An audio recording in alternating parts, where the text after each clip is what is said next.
मैं पूछती हूँ मालेगांव शहर की जो अमन कमेटी के मेंबरान हैं, उनका काम ये होता है कि पुलिस से आवाम के बीच का राब्ता सही करना। लेकिन 12 नवंबर का मामला हो चाहे परसों इमाम काउंसिल का मामला हो, कहाँ थे वो अमन कमेटी के लोग? क्या कर रहे थे वो? क्या राब्ता उन्होंने किया? 12 नवंबर में लोग जो जेल में थे उनके ताल्लुक से किसी को बोला कि ये तो पत्थर मारने वाले नहीं थे, ये तो रोड पे चलने वाले थे? अरे ये तो मौजूद भी नहीं थे वहाँ। उन सारे लोगों को बचाने के लिए अमन कमेटी के लोगों ने क्या किया? मैं आप लोगों से दरख्वास्त करती हूँ कि अमन कमेटी में मौजूद लोगों से जाके पूछो कि तुमने क्या काम किया 12 नवंबर में, तुमने क्या काम किया जब इमाम काउंसिल के ऊपर इतने बड़े बड़े संगीन कलमे लगाई जा रही थी। उनसे पूछो, वो जो सिर्फ हाँ हाँ करने का काम करते हैं, उनसे सवाल होना चाहिए कि तुम आवाम और पुलिस के बीच में रास्ते का काम करते हो कि जो पुलिस चाहती है उसको आवाम के बीच में करने की कोशिश करते हो। तुम उनसे खत लिख के पूछो, तुम उनको रोक के रास्ते में पूछो जो लोग अमन कमेटी में हैं और अमन रखने की बातें करते हैं। लेकिन वो एक तरह से मुझे जो पुलिस वालों ने बोला कि तुम्हारी अमन कमेटी के लोग ही हमको ला के नाम दिया करते थे। ये पूछो कि तुमने बताया था क्या हमारा नाम? जो लोग वहाँ शामिल नहीं थे उनका नाम आप लोगों ने बताया था क्या? ऐसे लोग जो हमारे बीच में रह के हमारे ही लोगों को परेशान करते हैं, जो वो गुनाह है, उनसे सवाल होना चाहिए। पुलिस के दबाव को खत्म करने के लिए साथी निहाल अहमद साहब हमेशा कहा करते थे कि अमन हमसे है। हमसे मतलब आवाम से है। आवाम चाहती है तो अमन होता है, आवाम नहीं चाहती है तो अमन नहीं होता है।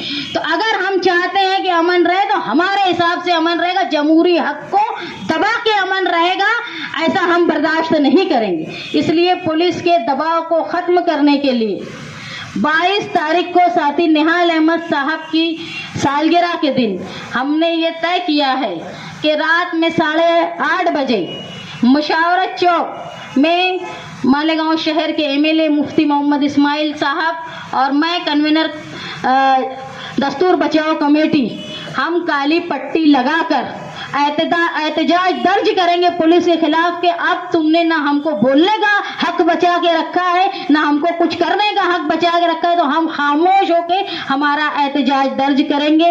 आप तमाम लोगों से दरख्वास्त है कि इस एहतजाज में आप लोग हमारी मदद करें और पुलिस के जो दादागिरी चल रही है उसके खिलाफ, जब तुम कितने लोगों को दबाएंगे? अगर तुम में हिस्स आ गई तो तुमको कोई दबा नहीं सकता। अमन आवाम से है और आवाम को अपनी ताकत का अंदाज़ा होना चाहिए। मैं मशकूर हूँ मुफ्ती मोहम्मद इस्माइल साहब की कि वो यहाँ आए। यहाँ दूसरे मुख्तलिफ लोग जो अलग अलग तंजीमों से आए हैं, मैं उनका बहुत तहे दिल से दस्तूर बचाओ कमेटी की तरफ से शुक्रगुजार हूँ और यही उम्मीद करती हूँ कि आप लोग हमारे हर प्रोग्राम में जो हमारे दस्तूर को बचाने के लिए होगा उसमें आप हमारा साथ देंगे।